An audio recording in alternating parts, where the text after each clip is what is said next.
where he can channel it from. It doesn't. It's gonna be hard. It doesn't even matter how many. You know, when you have Ags, Death Ward changes in the sense that you just need to hit one target because it will automatically bounce to the others. Before Ags, you need to consider, okay, the target you're hitting first. What if he runs away? Who can you hit afterwards? But it's just the first few bounces until a target runs away can deal so much damage. Like if Death Ward hits for just a second in a team fight, it's more than 1,000 damage from just bounces.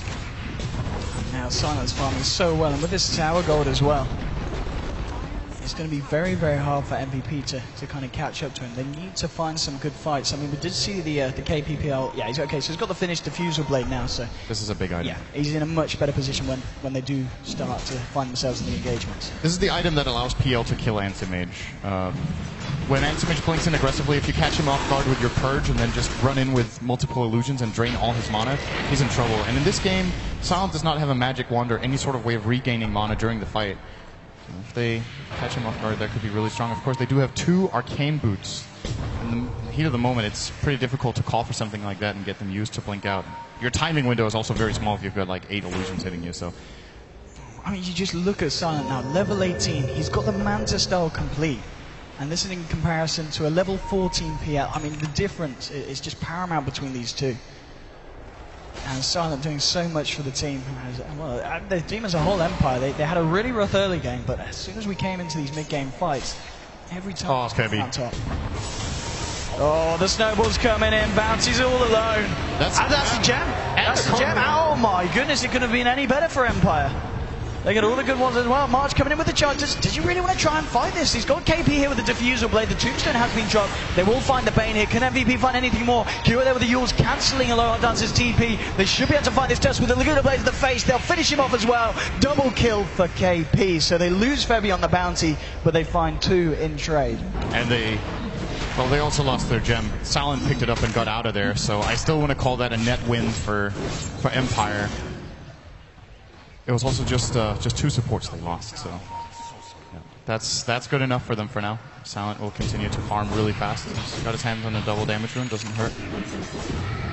Oh, hurts a lot. I mean, know what I mean? What does Silent go for? He's got 2,500 gold on him, on top of this Manta style. What's he thinking about now at this point? What does he need against MVP's lineup? I don't know if this is a BKB game for him. It's obviously nice to be able to stop the stun of Lina, but ultimately she will probably be looking for an axe to just pierce it with her ult anyway. So you might just consider in this case to go for a heart and just be really, really tanky. We've seen Silent do it in a previous AM game as well. He went for, I think, heart butterfly as his items after this inventory. Wouldn't mind seeing that here. It also allows him to man up against the PL. I think if he goes butterfly first, he might be a little bit too susceptible to spells still. But on the other hand, it also protects him against Death Ward. So, difficult to say here what his choice is going to be. We'll see very soon. He's got 3k gold. So. I do not like the idea of Abyssal, if that's what he's thinking. I think that's too aggressive, and it can backfire a little bit too hard, although it is great against PL. He needs to be able to stay alive. If he dies in the fight's over, I think. It's very difficult to see the 4 remaining heroes of Empire winning a team fight when Resolution doesn't have a Deso. We're 30 minutes and he's gone really defensive build. Blink BKB. Oh, they're going to jump on this one. Hold back, Silent.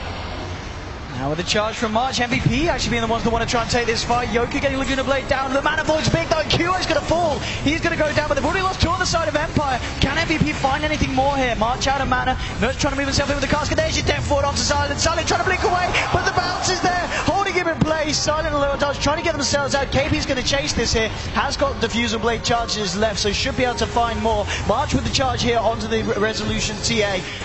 And the Low Ardars trying to TP out. The cask is there. They'll be able to find themselves the Tusk. It's a mega kill streak here for KP. And it's just Resolution and Silent getting themselves out to safety, but everyone else falling. And MVP only losing the Lina there. Yeah, she respawned so fast. She had, I think, 14 Bloodstone charges, maybe 13. Gets back quickly. And this is a Roche too. Now, MVP cannot afford to make the mistake they did last time. This time they really need to make sure they finish it off. They can kill it faster as well. PL has got a lot of damage since then, so has Lina relative to Roshan's growth. I know I said last time there's no way Empire make this. There's no way they make it this time. This time it's a free Roche here for MVP. They get themselves the Aegis onto Cure on the Lina.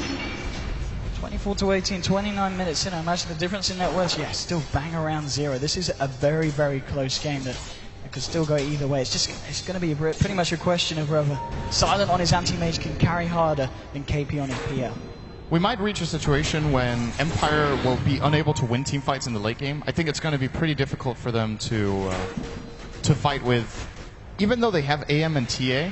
Fighting into, they really don't have good PL counters. Yes, Anti-Mage with Battle Fury is decent, but come late enough into the game, it's just not enough, in my experience. So I think they could have a problem there. There's also, of course, the Spirit Breaker, which counters AM nicely the entirety of the game. You always have the reliable lockdown, and Undying will fall off. So it's possible Empire will have to play a split push game, where Resolution and Silent both get Boots of Travel and try to bait MVP into a bad position and just trade buildings.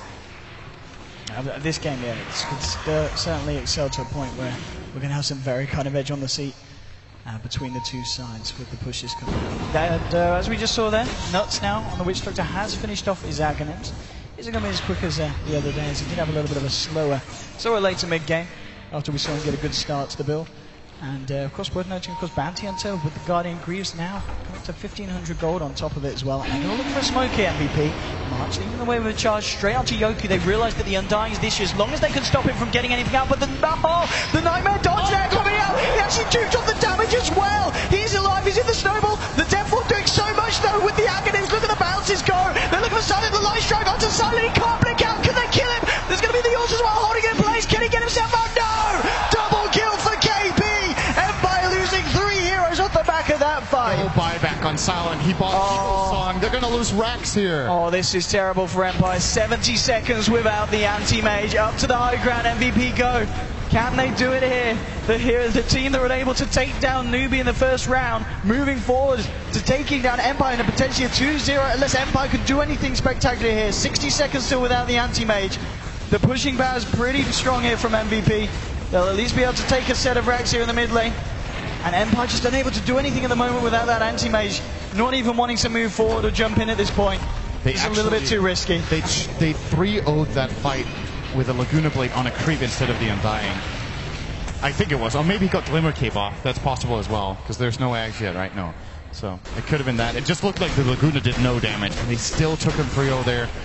Mana Void from Anti-Mage was not enough to bring down key heroes. And there's an Axe on Lina off the back of that fight. Manta style complete on KP. They're going to look for the tier 2 on the top lane. Still 20 seconds before Silence back on his anti-mage. Level 2 track is pretty good when you find 3 kills in a couple towers and barracks. Get a lot of money. And it's going to be back. The question is, do MVP want to stick around or get themselves out? Looks like they're happy with backing up at this point. They claimed so much right there. They need to just grab their items. Now, so here's the problem, right? He went for the Butterfly to try to counter out the PO and the Death Ward and the Spirit Breaker. Aghanim's at the same time. QO is level 16 exactly. This will deal 950 pure to an Anti-Mage who has 1600 health. If he drops to half, he's dead.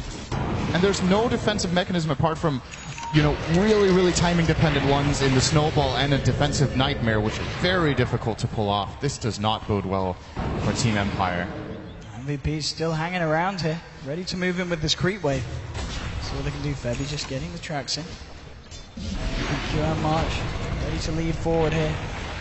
Have Empire got what it takes to defend against this push from MVP? You're just heading away here. Just the tier 3s looking for the sigil. It's a very, very tense bit here for Empire. They've got to do everything they can to hold onto their base. They're losing it slowly but surely. Kyo just sits there without attack range, hitting away. Now with the Yules onto Bane. They might try and fight this, but Silent jumps straight in first. Cast thrown out onto Silent, and now the Death Force dropped out. They need to get themselves out or cancel this one. But they get, oh! He just able to blink himself out. They will lose. Or no, always want to fly is actually able to live for a short amount of time. Ends up dying to the Dragon Slave. Now KP moving forward to lower dust. Silent's trying to help him though. Looking for KP. Silent, what can he do on the anti-mage? He's done quite a lot to KP. Oh, Mana Void finishes up KP and Silent. He's looking for more. He's trying to find QO. He'll get it. The Aegis is going to be pulled here from the leader, but March is still a fight. Febby's going to go down there to Resolution. Double kill for Silent. QO is back up. Can they kill QO? I think they can. Moving in with Yoku. Resolution. Silent pops the back to there. Oh, the Bloodstone deny will come out. But nonetheless, Empire defending the base there. And Silent doing a hell of a lot of work there for the team. It's so crucial they kill the creep that KP was porting in on with his buyback Boots of Travel. If PL comes back into that fight, the outcome of that could have been so much different, Empire. It's really important here that they stay focused and do manage to hold their top tier 3 tower, but it did cost them. I can't remember how many heroes. I think they bought back both the TA as well as one more. Was it only TA? Just TA? No, yeah, it was just the TA. And there were actually 2 buybacks on the Dire, both Bounty and PL buying back to no avail. So a good hold here for Empire, and I think now Silent should have buyback gold for the next fight. So yes, this one is not over yet. Mid lane, KP and Febby eyeing him up again. Look at that up and down graph, back towards 0. Real back and forth game here between these two sides. Empire doing what they can to stay in. Resolution starting to get some damage online. Has the Demon Edge coming up to 2k gold here as well. So we'll start to see him hit very hard in the next fight. He might be able to do quite a bit against Witch Doctor, who, as we're seeing, with the Death Wards causing so much havoc. Lena's actually going to go and pick up a Blink Dagger here as well. So we're going to have that extra chase down and escape potential here from, of course, QA. I think MVP realized that the win condition is to catch out AM. And with a Blink Dagger on Lena, they can get a surprise jump. And Lena herself can take 2/3 of Anti-Mage's health. Oh, actually, he's got a Reaver. He's got a Reaver. He doesn't have buyback again. Are you kidding? How ice cold can you be in an elimination match? He's going for to go for this right now instead of having a buy. I do not believe it.